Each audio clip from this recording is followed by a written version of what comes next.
Você sabe o que que eu acho? Assim, hoje em dia eu radicalizei. Eu acho que as coisas só vão mudar quando as pessoas fizerem esses tipos de perguntas para os homens. Como é que você coordena a sua vida profissional com ter filhos?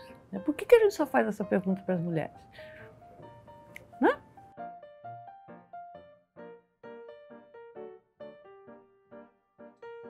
Meu pai era médico, mas além de médico ele era um cara interessante. Ele era assim, eu acho que ele foi ser médico, que tinha que ser médico, engenheiro, advogado naquela época. Eu acho que ele, no fundo, ele era um artista mesmo. Tinha um maracujá enorme na varanda e tinha umas lagartas que moravam naquele maracujá. Eu me lembro dele, ele fumava loucamente, assoprando fumaça na lagarta para ver a gotinha de veneno que aparecia na ponta do espinho. Eu me lembro disso até hoje, eu era muito pequena. Eu falo do meu pai, mas minha mãe também. Minha mãe cresceu no interior, numa casa que tinha tudo que se possa imaginar de bicho, teve até uma jaguatirica de estimação, enfim. O caminho tinha que ser por aí, tinha que ser por aí. Alguma coisa ligada à natureza. Medicina, acho que eu nunca pensei em fazer, mas eu pensei em fazer veterinária, porque eu gosto muito de bicho, né? Daí, não sei nem por que eu não fiz, né? Mas daí fui fazer História Natural. É aquele curso bem tradicionalzão mesmo, mas bom. E assim, História Natural, a diferença de Biologia é que você, além de estudar, sei lá, Botânica e Biologia, etc, etc, você estudava também Geologia, Mineralogia, essas coisas. Quando eu penso assim, eu era muito petulante mesmo, né? Gente, eu tinha 22 anos, tinha acabado de me formar. E eu tinha ido para Brasília, porque naquela época estava começando o curso de medicina em Brasília. E eu fazia iniciação científica com o Sérgio Lavo Pinto de Almeida, que é um microbiologista muito famoso, reconhecido. E ele foi convidado para dar um curso de microbiologia lá nessa faculdade de medicina que estava começando. E ele me levou como ajudante dele. Daí eu fiquei conhecendo o pessoal todo lá, e como eles estavam precisando de gente para ensinar, e naquela época a pós-graduação era uma coisa extremamente limitada, né? E eles me chamaram para ser professor colaborador, é isso que eu era, professora. Eu fui para medicina inicialmente, mas depois eu passei para biologia, né? Porque fazia muito mais sentido com o meu background e tudo. E daí eu conheci o Morel, que tinha acabado de voltar da Suíça, de fazer o doutorado dele, e foi lá, né? Daí a gente conviveu ali bastante.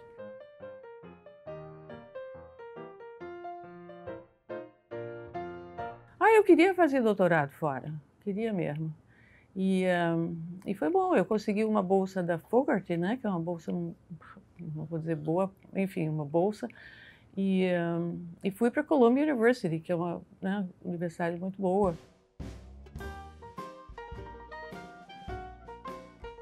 Desde o início me apaixonei por Nova York. Nova York é fantástico, a gente era pobre, mas fazia tudo o que tinha que fazer, né?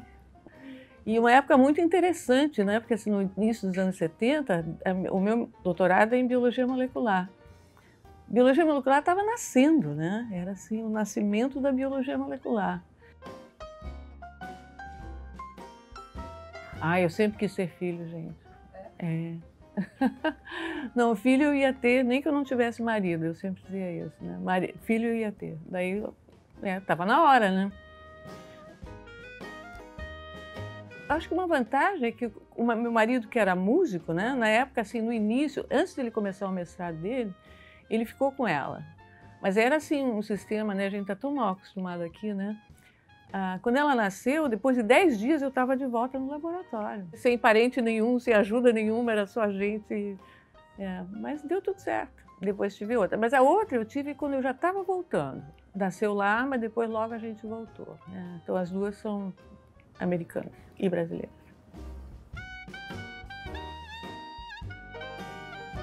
Eu cheguei aqui, é muito fácil de eu lembrar, porque foi no dia que a minha filha maior, mais velha, fez 3 anos.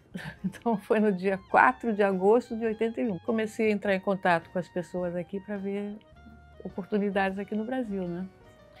E daí, através do Morel, né, ele disse que não, que eu podia vir aqui para Fiocruz. Eu não conhecia a Fiocruz, mas na minha cabeça eu tinha uma fotografia da Fiocruz, que era assim, do lado da Avenida Brasil, horrorosa, um prédio cinzento, assim, com uma...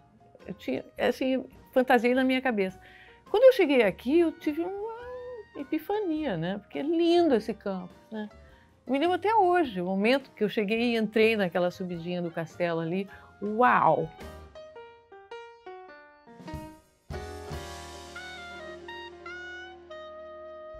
E daí eu comecei fazendo coisas com o Morel, e ele trabalhava com T-Cruze, e depois eu comecei com Leishmania, meio que mais seriamente com Leishmania. Daí eu fiquei muitos anos trabalhando com Leishmania, e fiz um negócio bem bacana. Quando eu olho para trás, assim, eu digo, uau, bonito isso, né? É bom você, assim, ficar feliz com as coisas que você fez.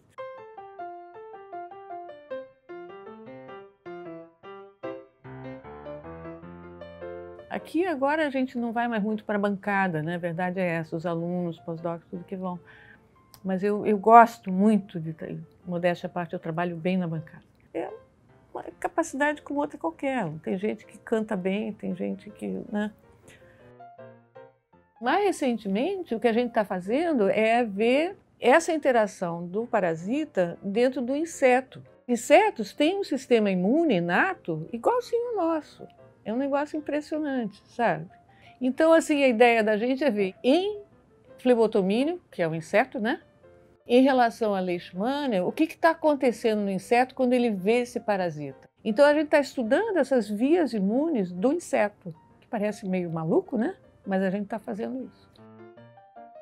Tem um projeto agora que é mais aplicado, digamos assim, né? Que está realmente querendo usar esse entendimento que a gente tem dessa relação para fazer uma vacina bloqueadora de transmissão. E a gente está fazendo o quê? Identificando moléculas do parasita e do inseto que são responsáveis por essa interação dentro do inseto.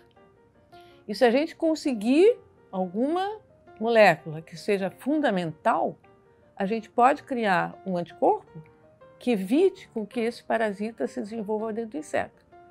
Deu para entender? Muito complicado.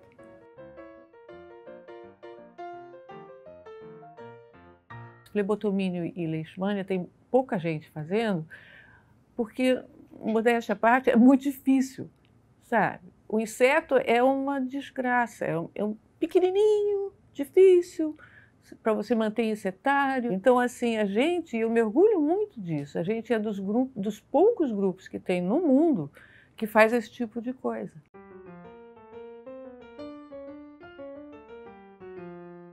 A novidade é que eu estou indo para Manaus, né, e estou indo para o campo. É dentro desse projeto agora que eu participo, que é de pesquisador visitante sênior, né? Então a ideia é que a gente vá para essas regionais, Fiocruz regionais, dar um apoio principalmente à pós-graduação, mas também, obviamente, interagir com os pesquisadores na área de pesquisa, né? E a gente está fazendo, inclusive, coleta de insetos, de flebotomínios, tem umas possibilidades de projetos assim bem interessantes. E eu, aos 70 e tantos anos, né, que eu nunca tinha feito trabalho de campo, sempre trabalho muito básico de laboratório, né, comecei a ir com o pessoal lá para o mato, para a floresta. E é espetacular, né? É bom, né, a gente se renovar, né, fazer coisas novas. Eu sempre digo, poxa, mas agora que surgiu essa pergunta interessante, como é que eu posso parar, né?